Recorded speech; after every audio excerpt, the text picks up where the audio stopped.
The Working Artist Project is brought to you by Second Line Arts Collective.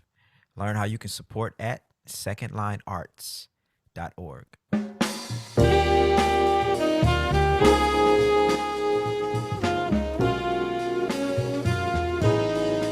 We're creating a platform for those who are curious, one that tells the story from the artist's perspective.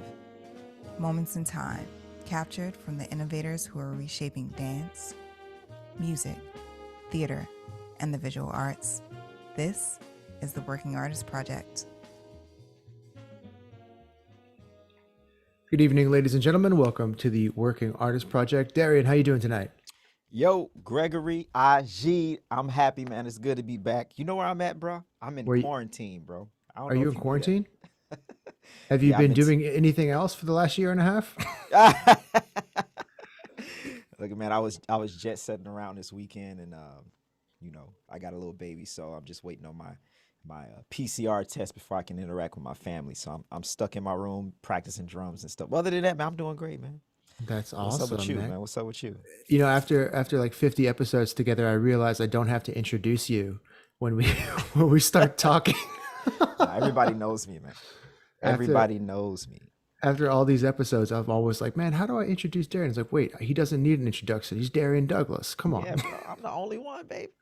But look, speaking of introductions, man, let's get right to it. We got a special guest today, the one and only Darren Hoffman, and I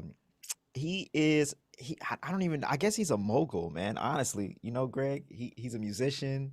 He builds apps. He teaches at the University of Miami, and we're gonna get into Oh, all he of it. teaches at FSU. Oh, FSU. Hold on, I FSU. Oh, believe sorry, that's sorry. how you get in trouble with Florida. Look, man, Florida. I'm pretty. Never mind. I'm not even gonna get on Florida, but yeah, But okay. he's a little bit of everything. But you know what? He may be the one cat that figured out how to make $1 million playing jazz. Hey. Yeah, bro. So without further ado, let's welcome the one and only Darren Hoffman to the Working Artist Project. What's up, Darren? Yes, indeed. What's up, Darren?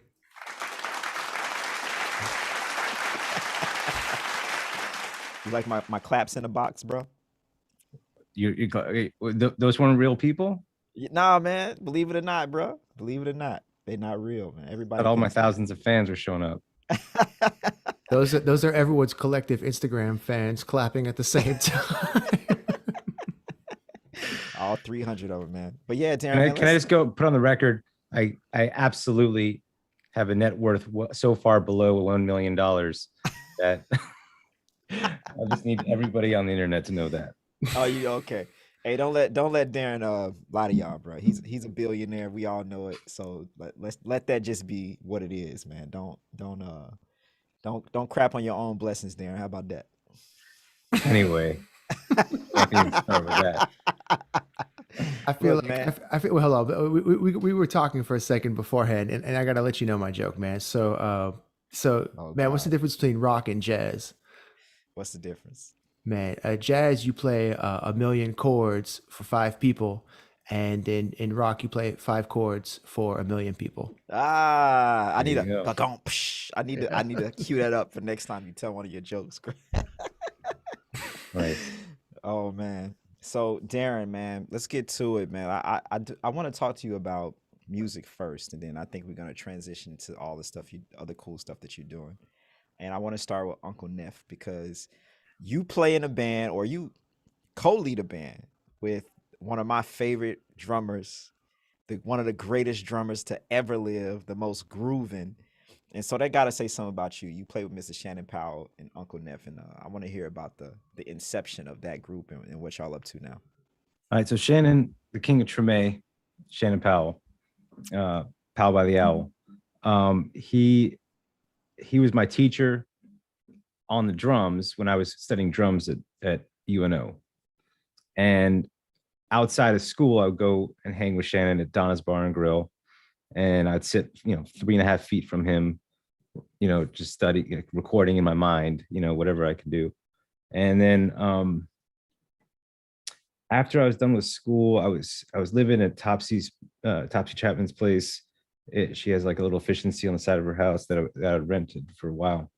And I spent my teenage years playing the guitar, but then when I got bit by the jazz bug, it was like drums for, from that point forward. So by the time we got to this moment, I want to say in 08 or 09, I had basically forgotten that I ever played the guitar, but I had one of my teenage guitars in my house and I had my amp, and like, I could, so one day Shannon was over and I just like happened to just break out the guitar just for fun. And we played some blues for like 6 minutes. And he's like, man, we got to record.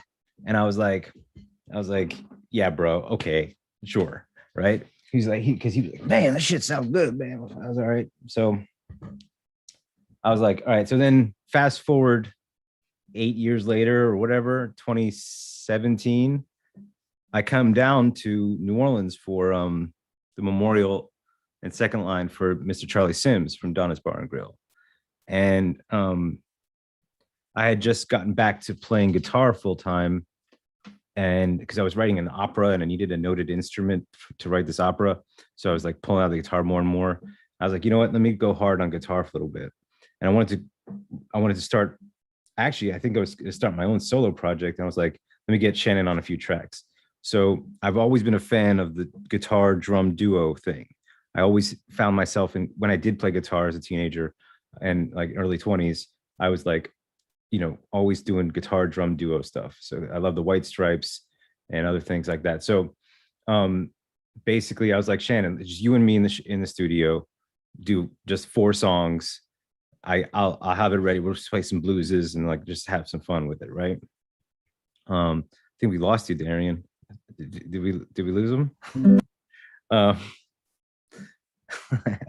So basically, so we went over to Word of Mouth, and we had Kyle Roussel come in for like 1 or 2 tracks, but basically we just played 3 like standard blueses and 1 original, and we created it. And he was like, man, we got to make this a project, like, we got to do this for real. So we called it Uncle Nephew originally, and we shortened it, like kind of like Puff Daddy became P Diddy.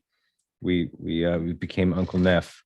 So but basically, yeah, we sometimes he's the uncle and I'm the nephew, and sometimes it's the other way around most of the time. but he's see he would love that. So basically, but yeah, so that's what we do. So then we recorded, we showed that to Ropeadope. They loved it. They brought us on. We did a full length record. We went to London and Switzerland in 2018, I think, or 2019, something like that. And then the COVID happened. So we put out a full length record in 2019, and has all kinds of great musicians, both from New Orleans and New York. And it's been fun. So it's Shannon Powell, King of Treme. So that's the, like, I don't think we talked about how like he's never done that kind of project with somebody where like he partnered with somebody. So like it was a lot of fun. That's killing, man. I heard you drop Donna's in there, so that means that you're like of the real New Orleans generation. Well, I moved to New Orleans right after the storm. I was actually visiting New Orleans right as the storm was approaching. I got to New Orleans August 25th or something like that. Basically, the Thursday before the Sunday of Katrina. Mm-hmm. And I was visiting my friend living in Lafitte, who was living at Lafitte Village at UNO, because he just become a graduate student at UNO. And I was just like, okay, I'm coming to study music formally in New Orleans. Let me check this place out. I was living in Tallahassee, but I was doing my undergraduate in film school. And then I was like getting ready to study music in New Orleans. And woke up Saturday morning and we saw the track had shifted from Tallahassee to New Orleans. And I was like, I knocked on my friend's door. I was like, yo, it's time for us to go. And so, but then I moved to New Orleans about a year later, and immediately enrolled in UNO, and then got a lot of the education at Donna's Bar and Grill. Those were my first gigs as a leader. It was the gym. So yeah, see, See, cats don't really know, Greg. You know, that's where I learned that I couldn't really play was at That's Donna's, the man. edumacation right there, man. Got that education, baby. Man, so wait, hey, so Darren, so like, man, there's New Orleans is when I talk about New Orleans to cats from out of town, I feel like there's a couple treasures of this city. You got the food, you got the music, but I would consider Shannon Powell to be one of the treasures of this city. And I was wondering if you could speak a little bit about Shannon's musicianship and what makes him such a great musician to play with. Somebody, one of my other teachers, he said, playing with Shannon's like driving a Cadillac. It's like, that the groove will be provided.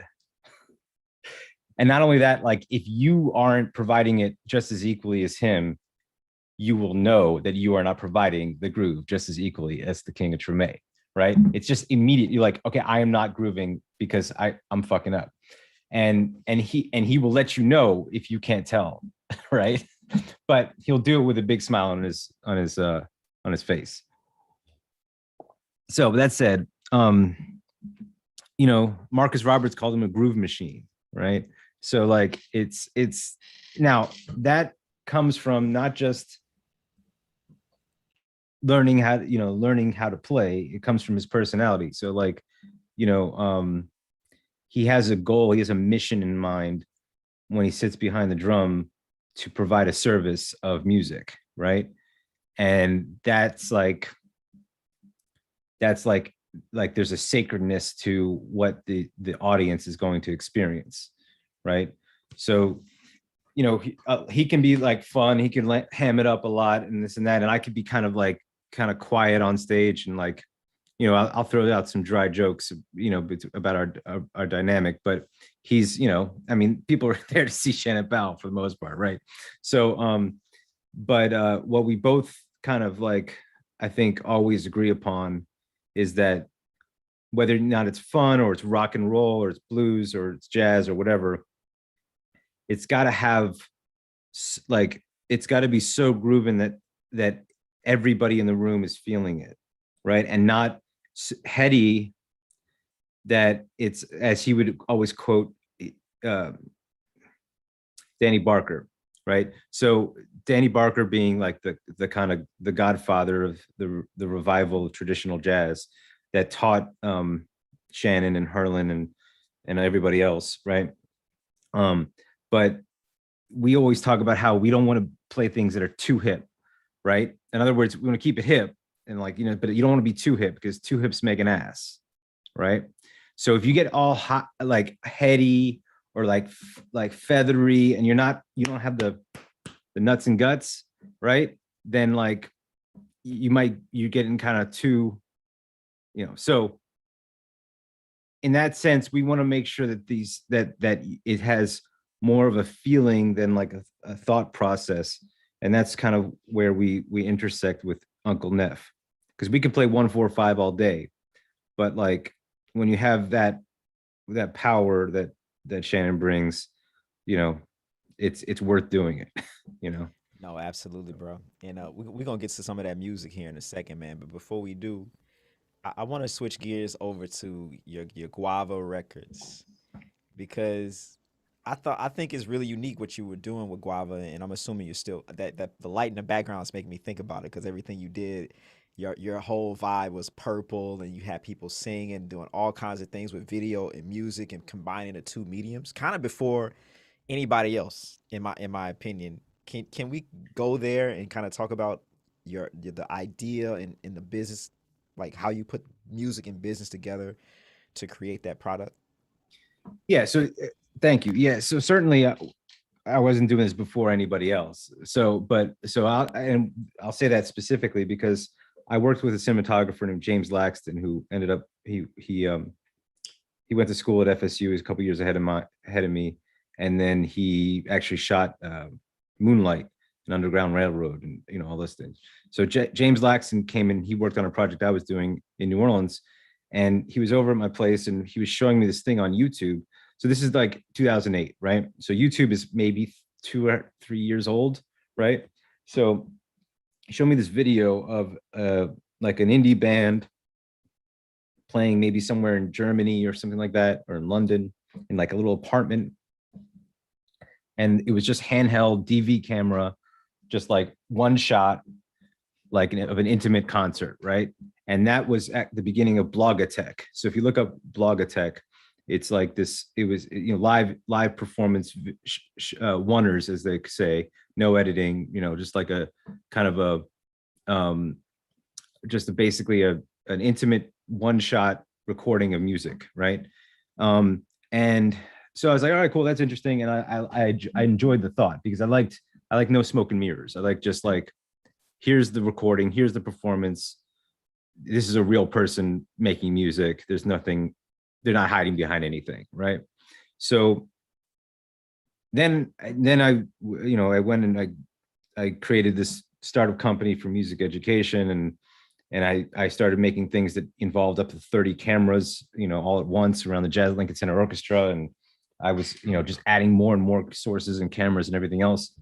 And then when I left that company, I wanted to start all over. I was in a place where I was actually focused more on the music recording process, and I wanted to create like my own little independent label, a boutique label, as a, you know, I think it's more safer just to call it a boutique label. But I needed to do it economically, and I needed to make it sustainable, and I wanted to have like just like a no smoke and mirrors sort of concept. So I had this little space. I had like half of a 550 square foot space in Greenpoint. It had like basically no floor. It just had this like concrete, you know, half plywood floor. And I can't hear you, bro. What was that? I said I was there. It wasn't that bad. Oh, well, you came when we actually had the floor put in, once it was actually Guava, okay. right? So when I got back to New York, because my company was based in New Orleans, I got back as soon as I split from them. And then this is in 2016, early 2016. And I had this office that we were using it as an office / studio for this company. And I was like, but one of the great things about it is you can make noise there. You know, it was like an industrial space. It was meant for rehearsal, mostly rehearsal units, but you had made like an ad hoc recording space, and just kind of cross your fingers. Some band's not going to light up their Marshall full stack like right when you hit record on your like little indie like acoustic ukulele recording, right? So like the idea being, it was not an ideal space, but it's in Brooklyn. This was huge. This was like a massive space in Brooklyn, you know, in 2016 for the rent, especially, right?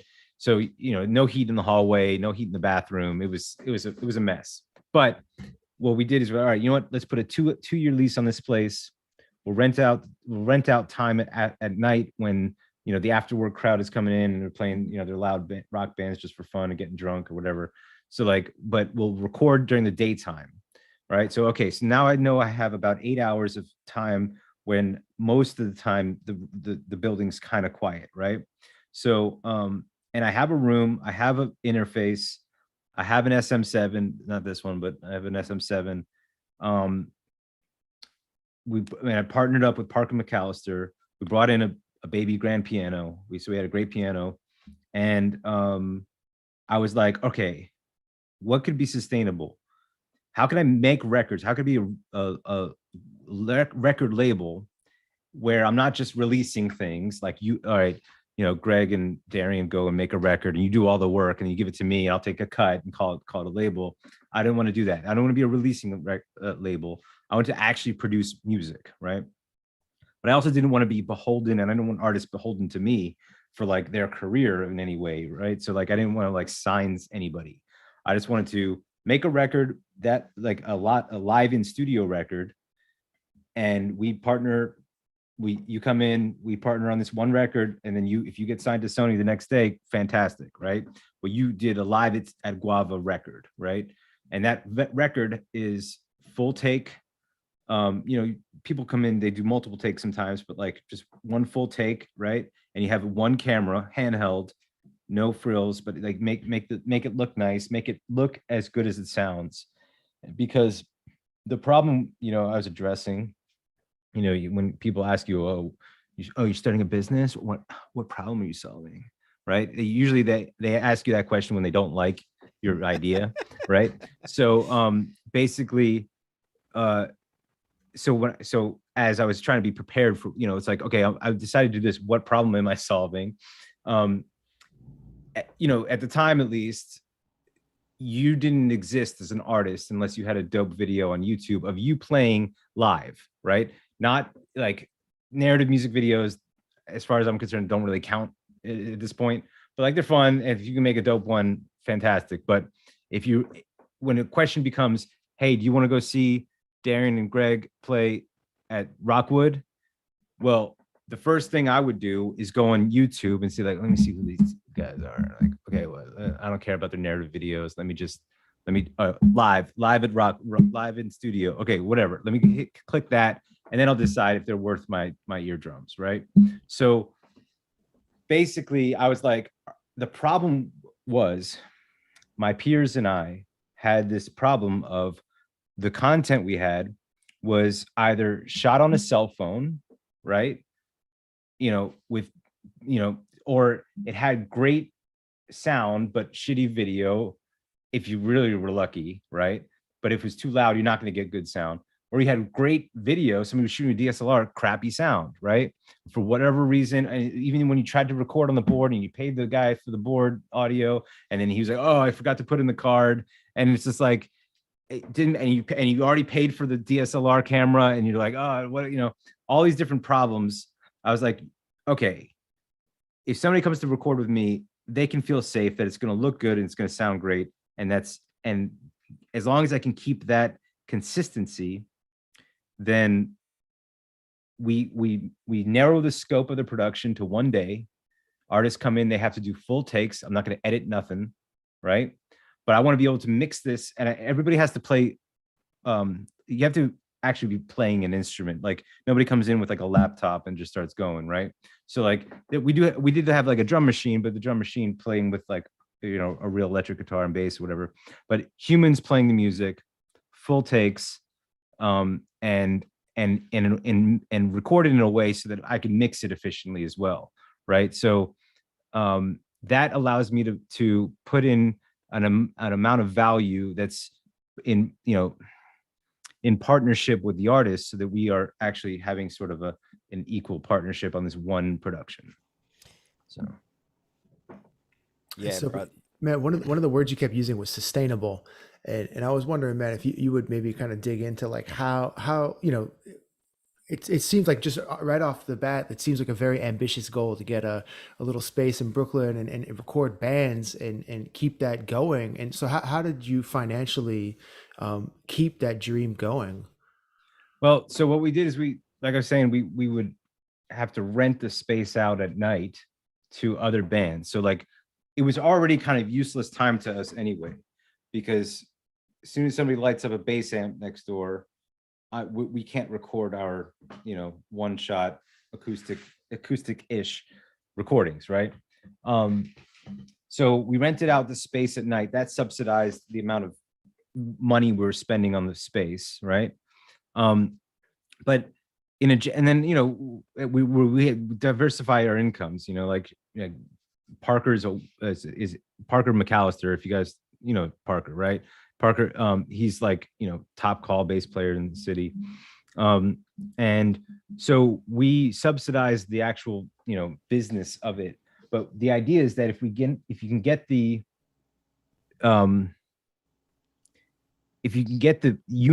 the cost per unit down as far as you can, right, then it doesn't have to actually make any money if it's almost costing you nothing to create it, right? So if we're all doing things to bring in like our incomes, like I'm a producer, I produce all kinds of different mediums, I'm doing music stuff, doing film stuff, doing tech stuff, but if my goal is not necessarily to make money off of records, but it's to create records consistently, and then if we do make our money, then it's equitable, right? So the idea is that what I was doing is I was investing in the early careers of artists that I believe in, right? So that way, if I can invest something that it costs low capital but high value over time, then Guava is kind of like it's like a it's kind of like a piggy bank in some certain regard.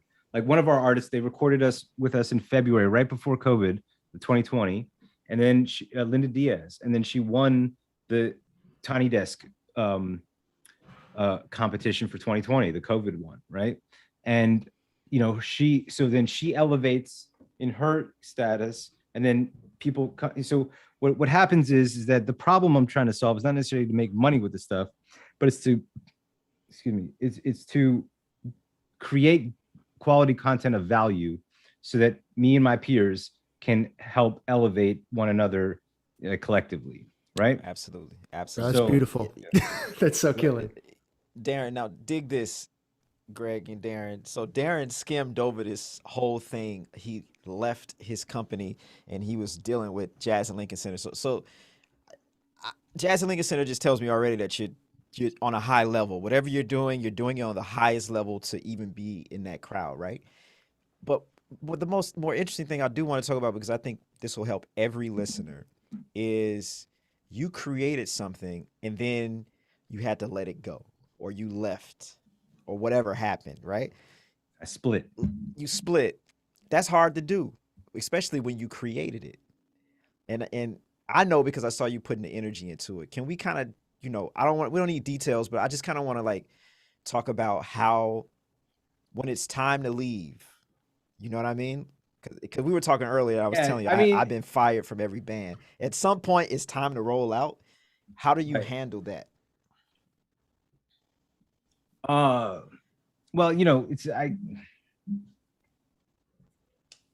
every crisis is an opportunity, right? So in the Chinese dialect, there's the word for crisis and opportunity. Both have the character that would equate to the concept of chance, right? So, and I had a student of mine try to clarify this to me, because like when I took a sociology class at FSU my senior year, teacher put up on the board the word for opportunity in a Chinese dialect, and I was like, I looked it up later, like over the years, and it's like, well, it's not exact. So I had one of my students at FSU clarify this for me. So, but the cultural perspective from the way he described it to me is that opportunity and crisis are one and the same, right? So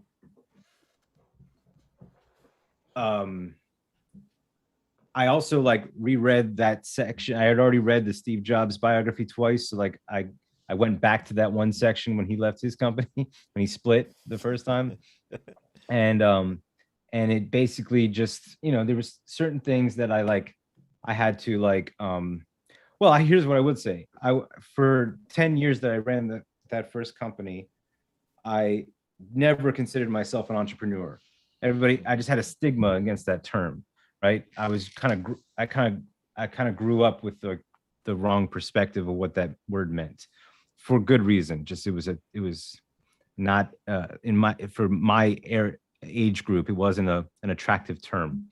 But basically, when the moment I left that company, my friend said to Oliver Watkinson at 3:00 in the morning, before I got on a plane, about 2 hours later, he was like, "Man, you should start a record label." And I was like, "You're right," because where I was going with Tootie, I was trying to position it to become more of a functioning record label. So Oliver was like, "Man, you should start." You're right. And now I was like, "Damn it, I guess I'm an entrepreneur," right?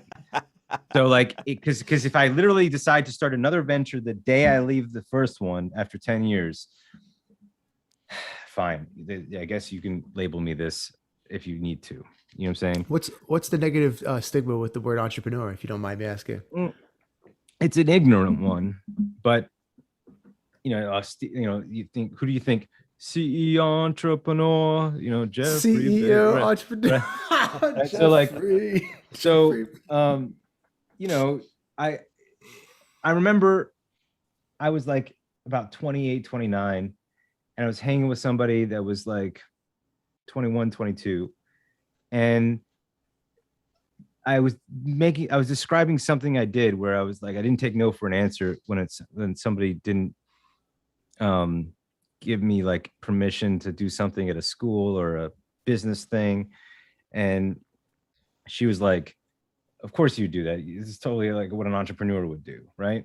When I was 21, 22, I didn't even know what that word meant at all, right? So like what I'm saying is like, I think Zuckerberg and like, you know, brought the concept of entrepreneurship into the forefront in good and bad ways. But basically just the concept of it was like, you just thought business, capitalism, right? Whereas by the time I started teaching entrepreneurship, I had students coming to the staff and the faculty and being like, is Darren an anti-capitalist? Because if he's an anti-capitalist and entrepreneur, how can I be entrepreneur, right? Like, can't compute. So like, you know, so this student kind of outed me as like, you know, the new entrepreneur in residence is an anti-capitalist. So the idea being that I stigmatized entrepreneurship with capitalism, and that was like an unevolved, not fully formed perspective on what entrepreneurship means. Entrepreneurship, if you look in the dictionary, means to undertake an endeavor, right? So it means like, okay, I have identified a problem. I'm going to undertake the solution, the venture that it takes to solve this problem. If that involves capital in order for it to be sustainable, so be it. We must deal with that and deal with the cognitive dissonance involved to accept the fact that we're going to use capital to get people to do things, which is a loaded concept. Yeah, you know, people scared of money, man. Just because money is involved don't mean it's evil. And the word entrepreneurship or entrepreneur isn't inherently evil. But if you give me Jeff Bezos money, I might be evil, y'all. It's already in me. I can tell. I might use my power for you. I'm just being honest about it now. All right, Greg. So don't call me when I become a billionaire. I'm just gonna hang up the phone. That's what I'm gonna do, man. I just gotta tell everybody that. Mama, don't call me. I'm hanging up. So man, so you know, it's funny because like, so you're teaching actually an entrepreneur class at FSU these days, right? Mm-hmm. Yeah. So how do you? I think like, you know, again, Darren and I both kind of come from the jazz community, and I think there is like kind of a built-in stigma towards entrepreneurship in jazz and entrepreneurship in the arts. And so I would assume that would be like one of the first things that you kind of deal with in your class. But how do you overcome that like in convincing other people not to fall into that trap themselves? So it's interesting. I get two types of students. I teach one music entrepreneurship class, and I teach film entrepreneurship for film students. And the music one is in a different college. It's in the Jim Moran College of Entrepreneurship. And that one, if you're a music student, you could take it. If you're a hospitality student, you could take it. If you're a business student, take it. You just have to have taken intro to entrepreneurship. So in other words, you're already ready to learn what this is, right? So when you see music entrepreneurship on the bulletin, you're like, I'm signing up for that. Boom, right? So I don't really have too many people like that have the stigma about entrepreneurship in that class, right? I have musicians that are like, there's a very few out of this, you know, FSU College of Music is 1,200 people, but we have, so we have a certain number of students that come to take this class outside of the College of Music, which is great. And then the film students, though, it's a conservatory model. It's not actually a conservatory, but it's a very tight, smaller college, and they are there to learn film, and that's what they signed up for. So they're a little bit more resistant sometimes. So to answer your question is, I started with them in their first year.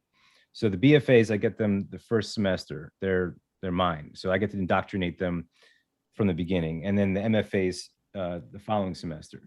But what I do is I kind of trick them. I have a class called functional filmmaking, right? And through functional filmmaking, I teach the art of entrepreneurship within different types of creators that use film as a medium. So I start with Celia Ralston Hall. All right. So Celia Ralston Hall is a choreographer, filmmaker, performer. And we look at her career from her earlier works through, she made it one film for $50. It was fantastic. It's 3.5 minutes, called The Audition. Highly recommend everybody check that out.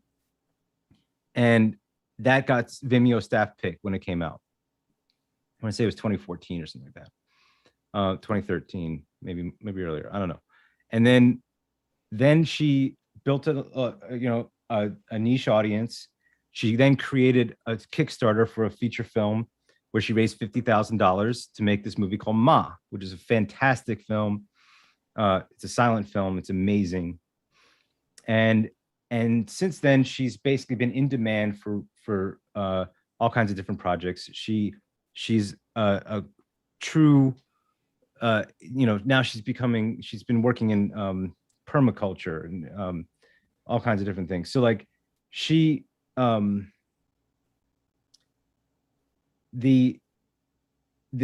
I do is we study, we look at the careers of creators and how they started out functioning as entrepreneurs, whether or not they identified as one. And we also, and of course, our, kind of like a big brother to me, when I was in film school, Barry Jenkins, he's a graduate of the FSU Film School. So we look at his student work, we look at how he then created an independent project and then became, Barry Jenkins, Oscar-winning films, right? So the idea is watching the trajectory of artists. I could basically, you tell me an artist, a musician, whoever, and I can, for the most part, try to find a thread of their entrepreneurship mindset from creating smaller works leading to bigger ones, So that's the kind of general concept. Yeah, bro. First of all, I want to applaud y'all over there at that university for giving people the entire education. Because Greg knows this. I get on here and I'll be like, don't go to college. It's a waste of time. But if you're going to learn what you're teaching, go to college. But otherwise, don't. That's just, it's not for fucking music. That's dumb. Like, don't pay nobody to teach you to play your horn. It's stupid. And I realize both of y'all work for university, so y'all can't say anything right now. But I'll say it for you. Don't do it, y'all. But Darren, I want to move on to this app that you guys created. I'm not sure who's all on your team. Maybe you created it by yourself. Definitely not. Okay. What? So we were talking about 2D Dynamics earlier. This company I started, depends on when you started counting, but I started working on it in 2006 in earnest. And around 2016, I split from the company. I kept working freelance with them. One of 2D's biggest partners and clients is Jazz at Lincoln Center. So I still worked as the producer for the projects we did with Jazz at Lincoln Center. But shortly before I left, we took a version of what we were creating and we created an audio only version of it. So the 2D Dynamics software was an audio and video platform, interactive video, interactive audio. You can select who you want to see and when, isolate the instruments, mix it, pan it, slow it down, loop it, sheet music, everything, right? And in terms of business though, in truth, it wasn't as sustainable because it was so expensive to create so much content that would work on this system. It was too complex in a certain regard. So what we decided was, how can we boil this down so that it would become a better business model? And at the same time, Christian Scott was looking for somebody to help him create something similar in his mind. And so it was like the timing was perfect. So we met at a coffee shop. We talked about what our plans were, and he talked about his plans. So we created the first of these audio only versions of 2D called Stretch Music. So it was his album Stretch Music, and that was the first official release of the 2D music player as an audio only version, right? And it's a standalone app. as opposed to like a single portal where you have to download a library and do all kinds of other things. And then we were planning to then open it up so that we had more, replicate that release with different artists and have that become the new standard for how to release your album as an app. Of course, I split from the company. Then after a few years of kind of doing some freelance stuff along with them, it was time for them to sunset the platform because they didn't want to keep paying for what it took to keep it up. So the code kind of got old, and it still works, but it got a little clunky. And eventually, I reacquired the intellectual property to this platform, and last year, and then we created a new platform called Myxstem. So Myxstem, Myxstem. So it's a system for mixing stems. And what you do is you load up your stems into our system. You send them over to us. We wrap it up. We package it as an offering native on the app stores for Android and iOS. And you basically say, okay, if you guys have a record, Darrian and the Cool Kids, and you guys have your like album, like Greg's The Life of the Party, right? So like, I love it. And so we basically make a Myxstem app that so that way when you're ready to release this amazing record that you made, you're going to do it vinyl, you're going to make your t-shirts, you can do your streaming release, you can do your Bandcamp, and you're also going to make a Myxstem, right? And that way people can download tracks, they can mix the music, they can loop different sections, and then they can mute out Darrian's drum set and play along with the band, and then share that with their friends and whatnot. So that's the long and the long of it, I think. That's crazy. So you all are providing the service to create apps for CD releases. But is the app, do you have like all of the CDs listed through your app, or how exactly does that work? Well, we have links. We have links to where you can get the library of the rest. But the app itself, what's the beauty of it? It's kind of counterintuitive, is that it's its own app, right? So instead of like going in and like shopping for different records within a library of like lots of different apps did that. The old 2D music player did that. We had a library, and you make in-app purchases, but then you're like entering in credit cards, and you have to like call out to another server. What's beautiful about this is that it's like you would have like, if we were able to get catalog music, right? We get Nirvana's Nevermind, that would be one Myxstem app. Or you get Nirvana in Utero, that would be in Myxstem app, right? They'd be next to each other, right?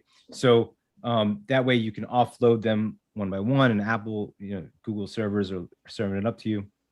But the idea is that, if you were to go in and just type in Myxstem, you'll be able to see all the different apps like on the App Store, right? That come from you. So yeah, exactly. Are you all working to get like catalog of things like Nirvana, or are you just working with like freelance artists and things like that? Is that the goal?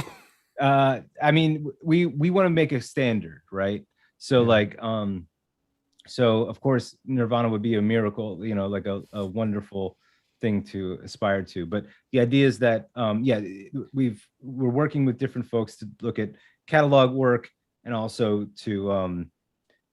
for artists today, like that have their stems ready to go, and it makes sense for us to work together. So we want to make the standard so that when you're ready to make a record, you got your streaming, you got your physical merch, and you got your digital merch, which is in part your Myxstem apps. Wow. I think the unique thing about this, Greg, is that even if he lands Beyonce, right, and Beyonce puts 5 of her records on there, he can also say, okay, you kid just out of college who made your record, this can be something that you can take on a road with you, because no one's buying CDs. But if it's some kids or some people at your concert who play music, they might want to buy this record like this, because then they can, super fans, they just love you so much and they want to learn all the parts and just like your fans, Greg, on Instagram. They're all learning Greg solos on Instagram, bro. Check them out. And you know what I mean? Like those people can buy your mix stem and play along with me on your record and turn you down. Yeah. Darren, how does that work with like creating like derivative works and things like that? Is the point to create like a derivative work and can you use it yourself, or is it more like to play along and like learn the record? Today it's play along, and like, if you, it depends on, what you think the artist's wishes are, if you feel like you're going to record and create new derivatives.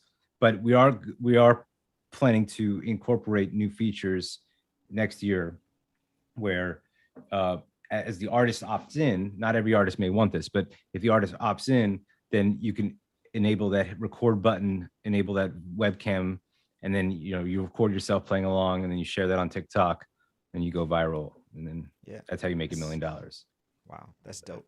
I love it.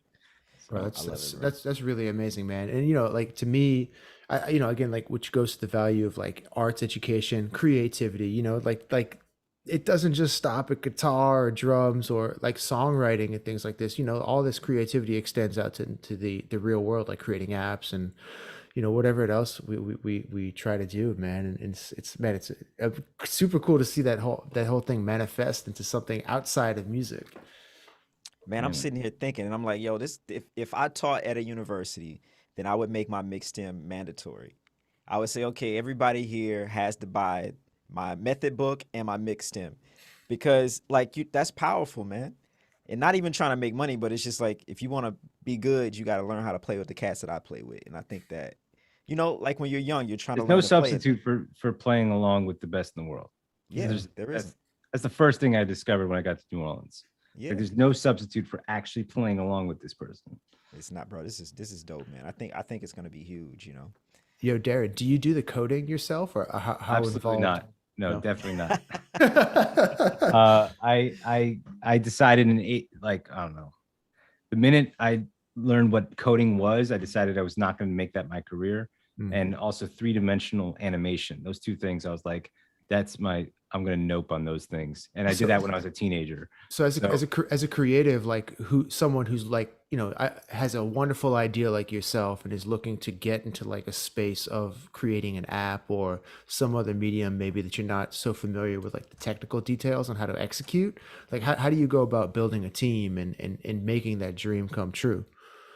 Well, let me just say, I wish I did learn to code, but I also am glad I didn't. If that makes any sense. Yeah. Right? In other words, I can see where the reason why I decided I would not code and I would not do 3D animation is because I knew that was a rabbit hole that I might go down and only code, not necessarily make my own products, right? Or I would only do a 3D animation and not necessarily tell my own stories, right? So but that's not to say that you shouldn't do that. Like, I know how to do a lot of things outside of music that aren't, that I can become rabbit holes, lucrative rabbit holes, right? But rabbit holes nonetheless. So my thing was, I just asked questions. I was like, I have this idea. I thought it was a nonprofit. So I had this idea, and you just need to go and find people like who helps people start nonprofits. And actually, there was a waiter at Snug Harbor that I saw her picture in 40 Under 40 from the Gambit. And she was notable because she was working in a nonprofit that helped people start businesses, right? So I was like, yo, hey, can you help me with this thing? And then I went to her office, to her nonprofit that she worked for. And, but then I met the president of the Louisiana Association for Nonprofit Organizations. And she's like, you need to get out of my office because there's too much potential for profit. I was like, okay, fine. She's like, you need to go to like an incubator, right? So my friend went and found me a program called from Allen Houston. You all know who Allen Houston is, the basketball player.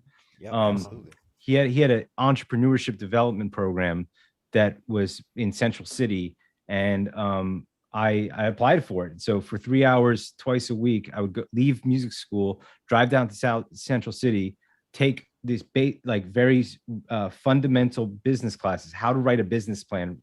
Whether or not the program was whether or not you had a GED or a master's degree, you can come into this and like learn how to build a small business, right? So I learned the basics, just like, okay, I guess I got to learn how to do this, right? And then once I finished that, I went into the Idea Village. And the Idea Village, they provided a small grant for professional services to be spent on local professionals. And our boy Adam Ballard was a coder, right? I went to school with him at UNO, amazing guitar player, but he knew how to write code. And I was like, hey, can you write the prototype for my software? So one of the things I was challenged to do was to create what do they call an MVP? In other words, you need to make something so small but attainable, and you just need to sell one copy of it. You just need to get one person to give you $1 for it, and then prove that you can make something of value, right?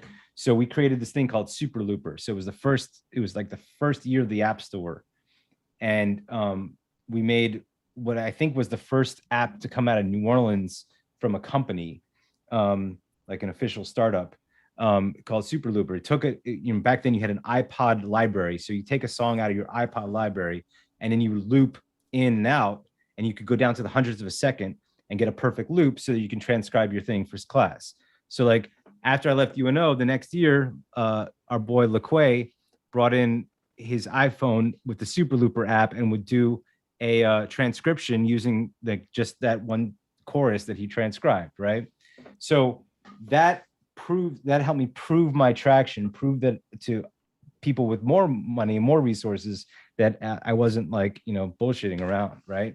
So the idea from there was, okay, I'd make an MVP, then you go and look for more resources and ask more, where's the next, and you find people that help you. And I learned the lesson of ask for help, right? And and my first boss in Miami, he said, if you want to do anything, you got to be an expert at everything, right? So I had to, while I didn't write code myself, I did a lot of 2D animation and different process system design for post-production in music and in film. So I understood how to think linearly. So what I did develop through this process was basically how to project manage, how to understand what a coder is up against, so that like I can make sure we use time wisely and don't go in the wrong directions too much, and prototype, test, iterate, all these different things. So anyway, this is again a long answer to a short question, but I would just say ask questions, and like at this point, there isn't really an excuse to not at least know about something, whether or not you know everything about it. You should at least be able to find a way to get a bird's eye view of all the different things that will go into what it takes for you to do the thing you want to do, And I love the idea of like just building something small to prove that you can get some traction. Then you're moving up the ladder from that point. 100%. Yeah, man. That's me and Greg been doing that for the last almost 6 years with this nonprofit. When is this ladder gonna end? Second Line Arts Collective, bro. But listen, Darren, man, I want to play. Speaking of your app, I want to play one of the songs from your app, and cats can they can go get the app now if they have an iOS device. No. Yeah, absolutely. Just search on the App Store, Uncle Nef, NEF. It's Uncle Nef Originals is the name of the app. And there's two remixes on that at the end of them that aren't released on Spotify and Apple. Those were remixed by the great Charles Burchell, or Black Samurai, if you will. So man, keeping it in the family. I love that. Charles, man. Yeah, Charles was on the show. He's been on the show. I think he was on it before Greg joined. Man, is he still out in Italy? Yeah, he's very much in Italy. Yeah. So let's dig this one. This is called "That Was That." Uncle Nef, right here, coming at you.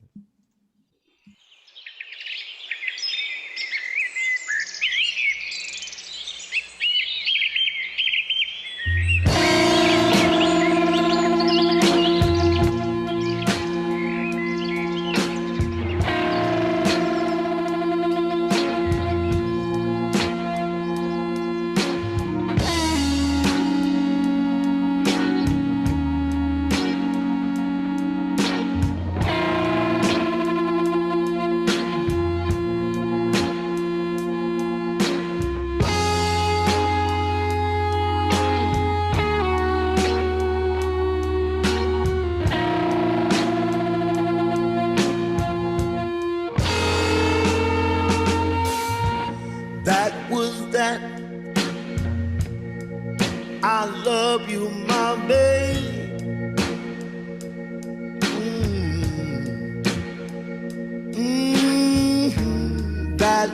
that. You were more than just my name. Oh, yes, you are. Our love is strong, but this is over just the same. Oh, yes, it is. This and that. Call it what you will. Oh, this and that. Ain't nothing but a thrill. Yeah. This is done, babe. Go find another man to kill. Oh, yeah. Come on, son.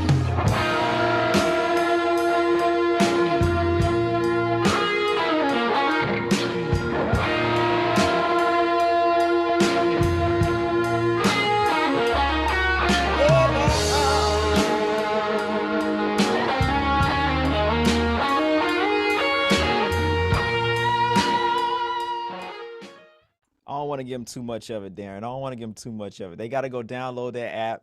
You can play along with Uncle Nef, Shannon Powell, the great Shannon Powell, King of Treme, and Mr. Darren Hoffman. Darren, you need to get you a stage name, bro. We got to come up with you a stage name, bro. The Mighty Hoff. But Shannon calls me the Hoff. That's Shannon The Hoff. All right. Or Hoff, just Hoff. Hoff. Okay. I'm with it.